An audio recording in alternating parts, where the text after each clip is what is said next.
Big boss season 4ರ 5ನೇ ಸಂಚಿಕೆ ಪ್ರಾರಂಭವಾಗುವುದು ಸಂತೋಷದಿಂದ, ಅದು ಶಂಕರ್ ನಾಗ್ ಅವರ ಸಂತೋಷಕ್ಕೆ ಹಾಡಿನೊಂದಿಗೆ. ನಂತರ ಲಕ್ಸುರಿ ಬಜೆಟ್ ಟಾಸ್ಕ್ನ ಮುಂದಿನ ಹಂತವಾಗಿ ಕ್ಯಾಪ್ಟನ್ ಆದ ಕೀರ್ತಿ ಅವರು ಏನಾದರೂ ಸಮರ್ಪಣೆ ಮಾಡಬೇಕು ಎಂದು ಬಿಗ್ ಬಾಸ್ ಹೇಳುತ್ತಾರೆ. ಅದಕ್ಕೆ ತಕ್ಕಂತೆ ಕ್ಯಾಪ್ಟನ್ ಕೀರ್ತಿ ಅವರು ತಮ್ಮ ರೂಮ್ ಬಳಸಲ್ಲ, ಅದನ್ನು ಸಮರ್ಪಣೆ ಮಾಡುತ್ತೇನೆ ಎನ್ನುತ್ತಾರೆ. ನಂತರ ಮಾಳವಿಕಾ ಅವರು ಕಾವೇರಿ ವಿವಾದದ ಬಗ್ಗೆ ಅವರು ಹಾಕಿದ ಫೇಸ್ಬುಕ್ ಸ್ಟೇಟಸ್ ಬಗ್ಗೆ ತಮ್ಮ ಅನಿಸಿಕೆ ಎಲ್ಲರ ಜೊತೆ ಹಂಚಿಕೊಳ್ತಾರೆ. ಕ್ಷಮೆ ಕೇಳಬೇಕು ಎಂದು ಕಮೆಂಟ್ಸ್ ಬಂದ ಬಗ್ಗೆ ಹೇಳುತ್ತಾರೆ. ನಂತರ ಪ್ರಥಮ್ ನೆಲವರಿಸಿ ಕ್ಲೀನ್ ಮಾಡುತ್ತಿರುತ್ತಾರೆ. ಆಗ ವಾಣಿಶ್ರೀ ಅದರ ಮೇಲೆ ನಡೆದಿದ್ದಕ್ಕೆ ಪ್ರಥಮ್ ಅವರಿಗೆ ತಲೆ ಕೆಟ್ಟಿದೆಯಾ ಎಂದು ಕೇಳುತ್ತಾರೆ.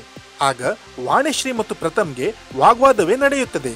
ಅವರ ಮಧ್ಯ ಸಮಾಧಾನ ಮಾಡಲು ಬಂದು ಕೀರ್ತಿ ಮತ್ತು ಪ್ರಥಮ್ಗೂ ಜಗಳ ಮುಂದುವರಿಯುತ್ತದೆ. ಇಬ್ಬರು ಕಿರುಚಾಡಿ ದೊಡ್ಡ ಗಲಾಟೆಯೇ ನಡೆಯುತ್ತದೆ. ಜಗಳದಲ್ಲಿ ಕೀರ್ತಿಗೆ ಪ್ರಥಮ್ ಹುಚ್ಚುನಾಯಿ ತರ ಆಡ್ತಿರಲ್ಲ ಎಂದು ಹೇಳಿದ್ದಕ್ಕೆ ಕೀರ್ತಿಗೆ ತುಂಬಾ ಕೋಪ ಬರುತ್ತದೆ. ಮಧ್ಯಾಹ್ನ ಮತ್ತೆ ಕೀರ್ತಿ ಮತ್ತು ಪ್ರಥಮ್ಗೆ ವಾಗ್ವಾದ ನಡೆಯುತ್ತದೆ. ಅದರಿಂದ ಕೋಪಗೊಂಡ ಕೀರ್ತಿ ತಾನಿನ್ನು ಮೈಕ್ ಧರಿಸಲ್ಲ, ತನಗೆ ಇಲ್ಲಿಂದ ಕಳಿಸಿಕೊಡಿ ಎಂದು ಬಿಗ್ ಬಾಸ್ ಅವರಲ್ಲಿ ವಿನಂತಿಸುತ್ತಾರೆ. ಆ ನಂತರ ಶೀತಲ್ ಮತ್ತು ಮೋಹನ್ ಸಮಾಧಾನ ಮಾಡಿದ್ದಕ್ಕೆ ಕೀರ್ತಿ ಮತ್ತೆ ಮೈಕ್ ಅನ್ನು ಧರಿಸುತ್ತಾರೆ. ಅದಾದ ಮೇಲೆ ಮೋಹನ್ ಪ್ರಥಮ್ಗೂ ಸಮಾಧಾನ ಮಾಡಿ ಆಚೆ ಹೋದ ಮೇಲೆ ಇಮೇಜ್ ಹಾಳು ಮಾಡಿಕೊಳ್ಳಬೇಡ, ಈ ಪ್ಲಾಟ್ಫಾರ್ಮ್ ಅನ್ನು ಯೂಸ್ ಮಾಡಿಕೋ ಎಂದು ಬುದ್ಧಿವಾದ ಹೇಳುತ್ತಾರೆ. ಆ ನಂತರ ಬಿಗ್ ಬಾಸ್ ಸಮರ್ಪಣೆ ಟಾಸ್ಕ್ ನ ಮುಂದಿನ ಹಂತವಾಗಿ ಉಪವಾಸ ಇದ್ದ ಸದಸ್ಯರು ಬೇರೆಯವರಿಗೆ ಐಸ್ ಕ್ರೀಮ್ ತಿನ್ನಿಸಬೇಕು ಎಂಬ ಟಾಸ್ಕ್ ಕೊಡುತ್ತಾರೆ. ಆ ಪ್ರಕಾರ ಉಪವಾಸವಿದ್ದ ಭುವನ್, ರೇಖಾ ಮತ್ತು ನಿರಂಜನ್ ಬೇರೆ ಸದಸ್ಯರಿಗೆ ಐಸ್ ಕ್ರೀಮ್ ತಿನ್ನಿಸುತ್ತಾರೆ.